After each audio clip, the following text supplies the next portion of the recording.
Brain wave को alter करते हैं। कैसे? स्लो ब्रीदिंग से क्या होगा? अल्फा इंक्रीज होगी, अल्फा। और डीप रिदमिक ब्रीदिंग से क्या होगा? थीटा इंड्यूस होगा।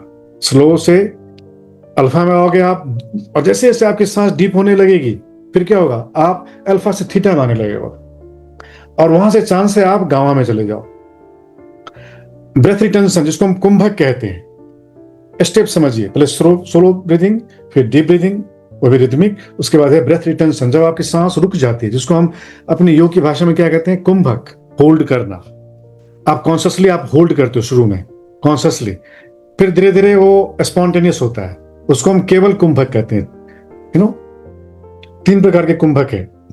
एक है अंतर कुंभक, दूसरा है बहिर्कुंभक, और तीसरा है केवल कुंभक। मतलब सांस आपकी जहां है वही रुक जाती है, चाहे भीतर है बाहर है, सांस वही रुक जाएगी। इसका मतलब नहीं कि आप खत्म हो जाओगे, मतलब ब्रेन को आपने क्या कर दिया? स्विच ऑफ कर दिया, उसको आपने फुल स्टॉप लगा दिया, और तब तक वो क्या कर रहा होता है? वो रिचार्ज हो रहा होता है। और नाड़ी शोधन जो प्राणायाम होता है, वो बैलेंसेस हेमिस्फेरिक ब्रेन एक्टिविटी। और आप देखोगे कि लेफ्ट हेमिस्फेयर में और राइट हेमिस्फेयर में कोहेरेंस नहीं होता है नॉर्मली लोगों के अंदर। आप देखोगे या तो बहुत इंटेलेक्चुअल हो जाएगा या बहुत इमोशनल हो जाएगा। राइट ब्रेन क्या है? इमोशन है। लेफ्ट क्या है? इंटेलिजेंस है, या लॉजिक्स है, या मैथमेटिकल है, और ये आर्ट है, और ये साइंस है।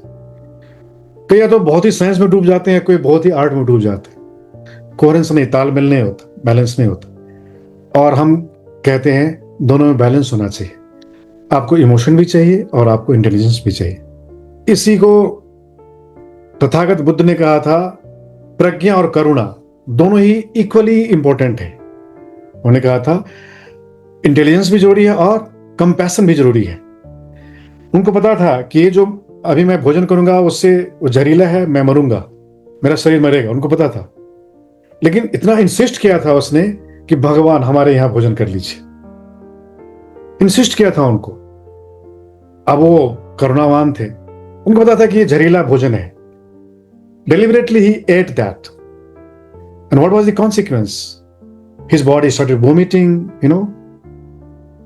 and पाइल्स हो गई, और पीड़ा में, और फिर मतलब क्या? करुणा, करुणा। और कई बार क्या होता है, आप समझते हो कि ये बहुत घातक है, हमें मेरी जान ले ले, लेकिन आप डिलिबरेटली आप उसको एक्सेप्ट कर लेते हो, राइट? कई माएँ क्या होती हैं, जब प्रेग्नेंट होती हैं तो चाहे वो सीए हैं, चाहे इंजीनियर हैं, चाहे कुछ भी है, वो उससे लीव ले लेते हैं, कई तो काम ही छोड़ देते हैं अपने बच्चे को ब्रिंग करने के लिए। So this called deliberately, yes. तो ये कंपैशन है, उसका बहुत बड़ा रिवार्ड मिलता है। क्या रिवार्ड मिलता है? जिस बच्चे को रिवॉर्ड जो अपब्रिंग किया था इतना त्याग करके, वो बच्चा उसको रिवॉर्ड बैक देता है। जो कहते हैं नहीं देता, वो अलग बात है। वेल, व्हाट आई मीन, मेरा मतलब है कि ये जो आप जो कोहेरेंस स्थापित करते हो, किसमें? लेफ्ट एंड राइट में, उससे क्या होता है? आप एक बैलेंस में आते हो। और वो किससे होता है? अनुलोम विलोम प्राणायाम से होता है, अनुलोम विलोम से। और उसके साथ क्या होता है? उसके साथ होता है जो हमारा जो सेंट्रल चैनल है, जिसको हम कहते हैं सुषुम्ना। सुषुम्ना एक्टिवेट हो जाती है। सुषुम्ना जैसे एक्टिवेट होगी तो आप समझ लो कि आपके दोनों के बीच कोहेरेंस आ गया। किसके बीच? लेफ्ट और राइट ब्रेन हेमिस्फीयर के बीच। और इसका साइन क्या है? दोनों नाक से इक्वल एयर फ्लो हो रही होती है।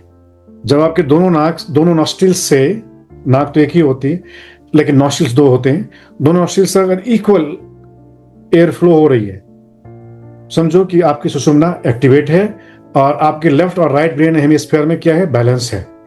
उस समय जो भी निर्णय लिया जाता है वो एक्चुअली स्वर विज्ञान में हम बताते हैं कि वो आध्यात्मिक होता है, सांसारिक नहीं होता। आध्यात्मिक में क्या होता है? वो उसका रिपरकशन है। रिपरकशन ये है कि कुछ लोगों के लिए एग्रीएबल होगा, कुछ लोगों के लिए अनएग्रीएबल होगा वो, राइट?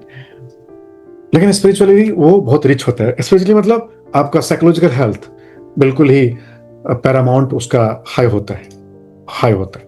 तो ये क्या है बेनिफिट्स किसका?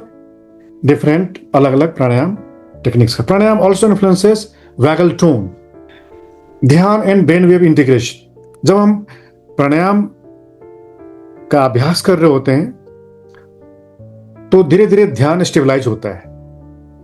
और वो क्या होता है, उस समय क्या हो रहा होता है, न्यूरल जो नेटवर्क है उसमें इंटीग्रेशन हो रहा होता है प्राणायाम के द्वारा।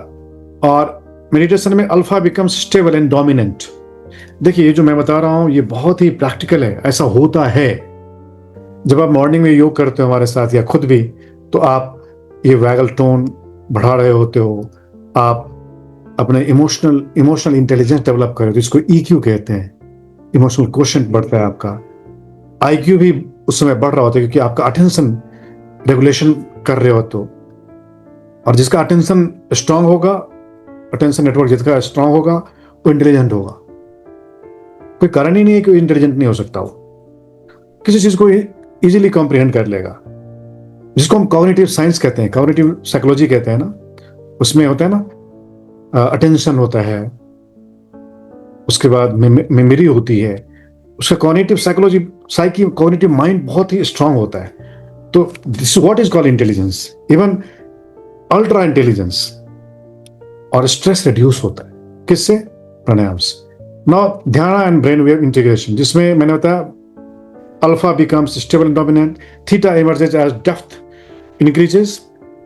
अल्फा से थीटा में कैसे आप स्विच करते हो, जब आपकी डेप्थ इंक्रीज होती है। किसकी, जब आपका अटेंशन डेफिसिट नहीं होता, जब मन भाग नहीं रहा होता ऑफिस में या क्लाइंट के पास, या कुछ रिग्रेशन में नहीं जा रहा होता है, या कुछ फ्यूचर प्लानिंग में नहीं जा रहा होता है।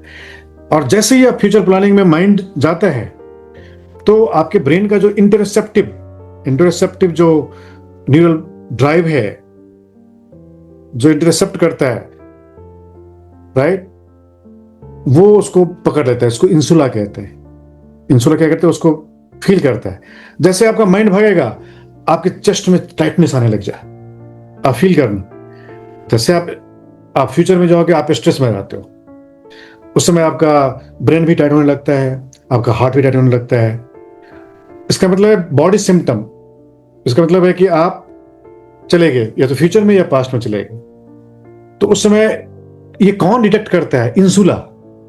Please remember this part of your brain.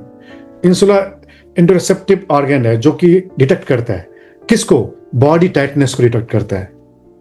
Attention को नहीं करता, वो बॉडी में जहां कुछ सेंसेशन हो रहा होता है वो इंसुला ही डिटेक्ट करता है। और इंसुला किसको भेजता है, थैलेमस ग्लैंड को, थैलेमस को भेजता है। और उस गेट से पास होते हुए ब्रेन तक जाता है,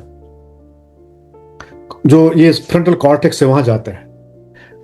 और वो निर्णय करता है, उसमें एसीसी, एंटीरियर कॉर्टेक्स जो है ना, एंटीरियर सिंगलेट कॉर्टेक्स जो है, एसीसी जो है, वो सोचता है कि अगर हमें एक्शन क्या लेना है। एसीसी बोलता है कि ऐसा है, और पीएफसी कहता है कि अब ये करो। पीएफसी बोलता है कि अब इसको ढीला करो या इधर ले आओ। एसीसी डिटेक्ट करता है कि आप पास्ट में चले गए, फ्यूचर में चले गए। एसीसी डिटेक्ट करता है आपका मेंटल वंडरिंग को, कौन डिटेक्ट करता है, एसीसी। और फिजिकल टाइटनेस या फिजिकल सिकनेस, फिजिकल पेन या एलिमेंट्स, डिस्कंफर्ट को कौन डिटेक्ट करता है, इंसुला। तो जैसे ही आपका ब्रेन फ्यूचर के बारे में सोचता है, एसीसी कहता है फ्यूचर के बारे में जा रहे हो, आ जाओ वापस। एसीसी आपको बहुत ही जेंटली वापस ले आता है। और जो बहुत वायलेंट लोग होते हैं, वो अपने आप को ब्लेम करते हैं, अपने आप को तोड़ते हैं, अपने आप को रिग्रेट करने चले जाते हैं, कोसते रहते हैं, अरे मेरा चित्त बहुत चंचल है, मेरे बस का नहीं है ध्यान करना, ध्यान व्यान छोड़ो, ये फालतू फालतू मेरे बस का नहीं है, I am not born for that. Actually कई लोग ऐसे सोचते हैं। वो है बिकॉज अनइंटेलिजेंटली दैट थिंग्स। और उसको कौन समझाता है, नहीं तुम कर सकते हो, वो वही समझाता है, जो एसीसी है वही समझाता है। वो डिटेक्ट भी करता है और पीएफसी समझाता है। और जो पैरिएटल जो है वो उसमें सामने आता है, इसको हम सेंट्रल एग्जीक्यूटिव नेटवर्क कहते हैं। वो सामने आता है कि नहीं, उसको समझाने की कोशिश करता है। So brain is very systematic, it works if you really want. हम ही नहीं चाहते, हम दोष देते हैं ब्रेन को, हम दोष देते हैं अपने इंसुला को, हम दोष देते हैं एसीसी को, हम दोष देते हैं डीएमएन को। No no no, we are mischievous. हम ही बदमाश हैं, बदमाश हम खुद हैं। और हम दोष देते हैं अपने ब्रेन को, हम दोष देते हैं अपनी बॉडी को, जो कि बहुत इनोसेंट है। लेकिन ये कैसे इसको हम ट्रेन कर सकते हैं, ज्यादा तामझाम में नहीं जाना, सीधा सा प्राणायाम करो, अब ऑल्टर करो, ब्रेन को ऑल्टर कर दो, वेव्स को ऑल्टर कर दो, न्यूरल सिस्टम को ऑल्टर कर दो, उसको इंटीग्रेट कर दो, कोहेरेंस बढ़ाओ। केवल सांस को, सांस के द्वारा, सांस इजीली है, सांस is the, breath is the greatest anchor, I would say greatest anchor है जो होल्ड करके रखता है किसको, आपके माइंड को प्रेजेंट में।